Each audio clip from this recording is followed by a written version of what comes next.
You'll remember at the start of this unit that we identified 4 properties of waves that were exhibited by EMR, or light. They were refraction, which we've just been talking about for a number of days here now. They were polarization. Remember, that's the filtering out of certain components of a wave using a filter, a polarizing filter. Refraction, polarization, and then we had diffraction and interference. We briefly addressed diffraction and interference here when we started the unit. We're going to talk a little bit more detail about diffraction and interference today. Diffraction is the spreading out of a wave around a barrier or an opening. Let's say we've got waves coming in from the open ocean out here, like this. They strike a barrier, except there's a hole in the barrier. There's an opening in the barrier. So there's a little bit of the wave that ends up going through the barrier like this. Notice what happens. The wave doesn't change direction. It doesn't bend, but rather it spreads out. So the edges of it spread out like this. That's diffraction, the spreading out of a wave through an opening or around a barrier. Now, what's going to happen if we have 2 openings? Then we get 2 diffraction patterns. But if we get 2 diffraction patterns, one from this opening and then one from this opening, then all of a sudden we might see some of the waves overlapping. We might see what we call interference, where a crest meets a crest or a crest meets a trough. Ends up looking something like this. You can see right here, behind this guy's head would be another opening. This is actually tennis balls. A tennis ball bobbing up and down, producing a circular wave like this. Another tennis ball bobbing up and down right here, producing another circular wave like this. But it ends up producing the same pattern as if you had 2 openings. We get diffraction taking place from both of them. We get overlap of the diffraction patterns, and that overlap is an interference pattern. We end up seeing constructive interference and destructive interference. Where you have 2 crests meeting each other, we get constructive interference. 2 troughs, we get constructive interference. This would be an area where crest would meet crest and trough would meet trough. So would this. So would this. And so would this. In between those areas of constructive interference, where crest meets crest or trough meets trough, you can see that the waves have pretty much canceled out. This is where we would get areas of destructive interference, where there's no wave. They completely cancel. Now, if I look at this as a water wave, then I can see from above these areas of constructive and destructive interference. But if this is light, I can't see it right here. I can't see the pattern just looking at it from above, unless I have smoke or steam or something for that light to reflect off of. Usually what we do for light, so that we can observe it, is put a screen up here. So instead of seeing the red constructive interference or the black destructive interference, I end up seeing up here on the screen a bright spot. And then right beside it, a dark spot where there's no light. And then another bright spot. And a dark spot and a bright spot. So you end up seeing this pattern of alternating bright spots and dark spots. For water waves, we can just look at it from above and see it like this. For light, we have to put a screen in there to see it like this. Got it?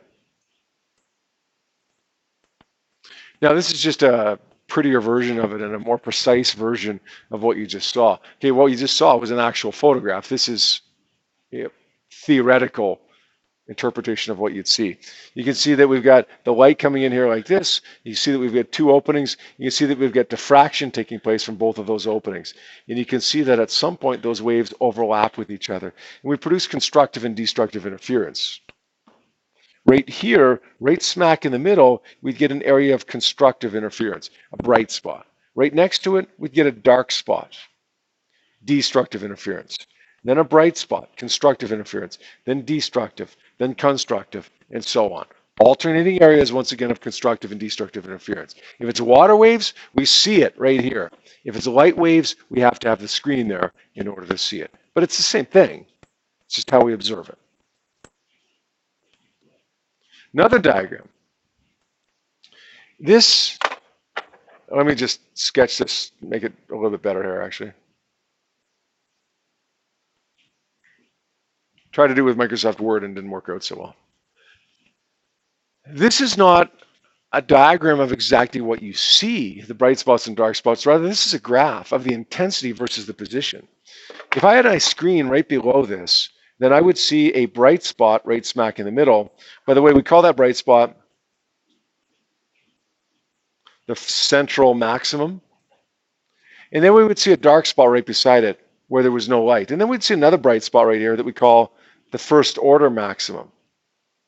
And then a dark spot. And then another bright spot that we'd call the second order maximum, and so on the other side as well. In between there, we have our dark spots. So we had central maximum, first order maximum, second order maximum. In between, we had first order minimum, second order minimum, and so on. Notice where we have a bright spot, we get high intensity. Notice where we have a dark spot, we have zero intensity.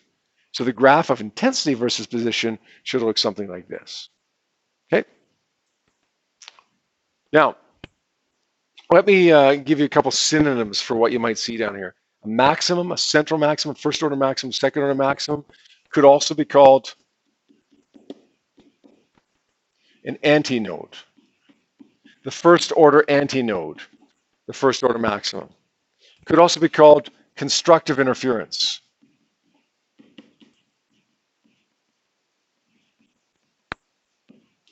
The first order area of constructive interference, the first order maximum. Could also be called the first order bright spot, first order maximum.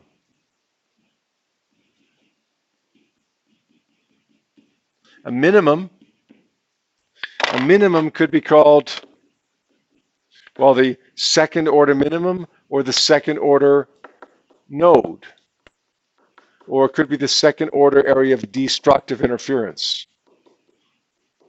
Or it could be the second order dark spot. They all mean the same thing.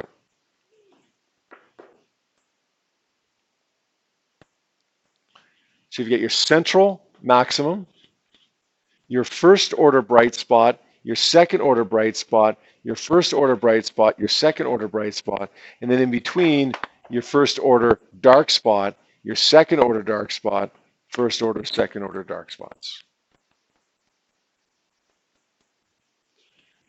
One more picture. And after this slide, we'll call it a day, actually, and let you work on your homework assignment again. Same thing, just drawn again, drawn sideways this time. You can see that we have two openings. You can see that you have diffraction taking place from both openings like this. We get interference taking place because they overlap with each other. And on the screen over here, we get areas of constructive interference. And then in between, areas of destructive interference.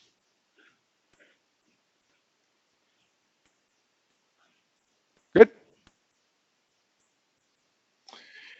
We have two equations that describe what's going on here. Let's figure out what some of these variables mean so that we can understand those equations here, okay?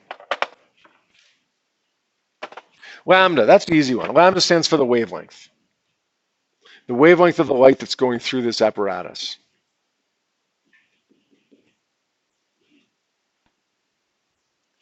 D, little d, stands for the distance between the openings, the distance between the slits. In both equations, it means the same thing.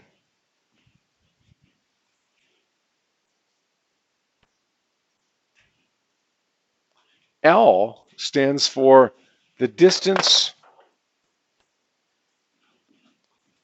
from the slits to the screen. I made that a capital L. Over here in the equation, it's a lowercase l. I usually make it a capital L because if I make it a lowercase l by handwriting, it just looks like a 1. L is L.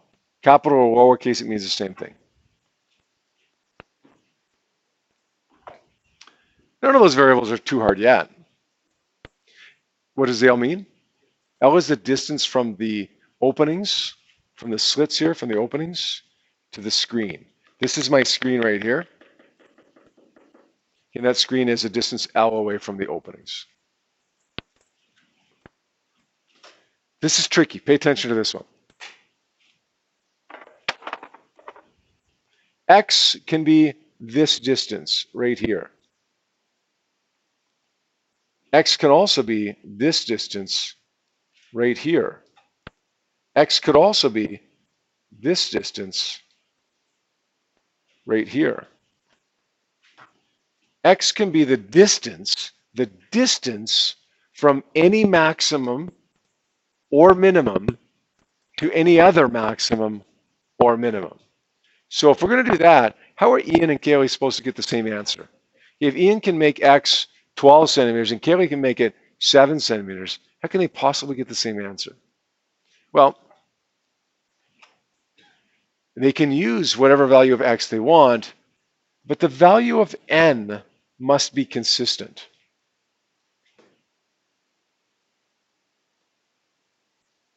The value of N's got to be consistent.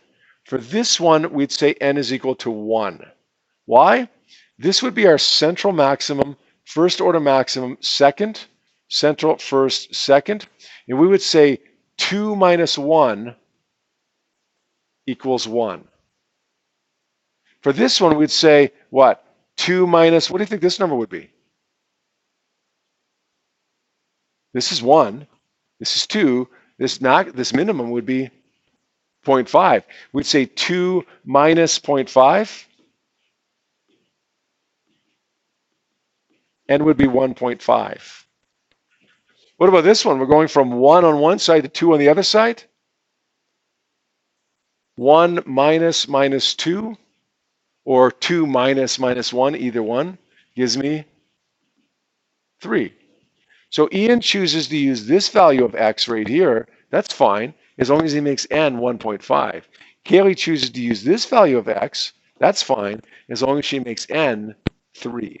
They'll both get the same answer if that's the case. Does that make sense? Yeah. X is the distance from one max or min to another max or min. N is the difference between maximum or minimum number. Not a distance, but just a number. The count of which maximum or minimum it is.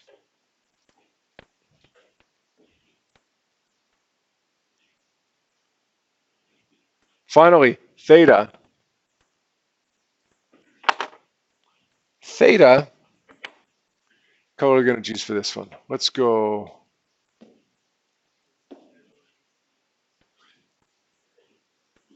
Theta is going to be the angle from the central maximum to the second maximum. Or it's from the central maximum to the first maximum. Or from the central maximum to the second minimum. It's not quite as versatile as X. X can be from any max or any min to any other max or min. Theta has to be from the central, but it can be to any other max or min. Now, how do we reconcile that? Ethan has one value for theta. Megan has a different value for theta.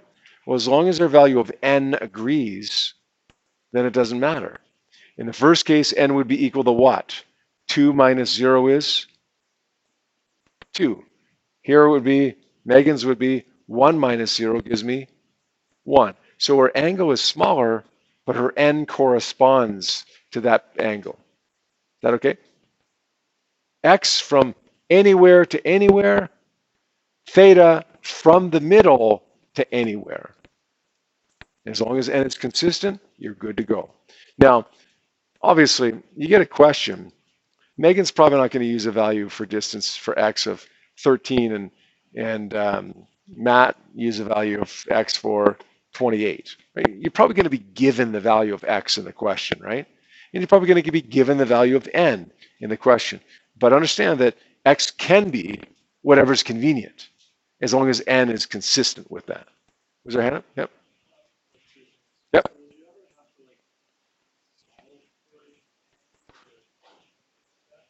Yeah, it's possible. No, it couldn't be more than one thing. No, it couldn't be. Because it has to be consistent with either X or theta. So given a certain value of theta or a certain value of X, N would have to be a certain value. It would have to be either 1, 0.5, 1, 1.5, 2. It's always a multiple of 0.5.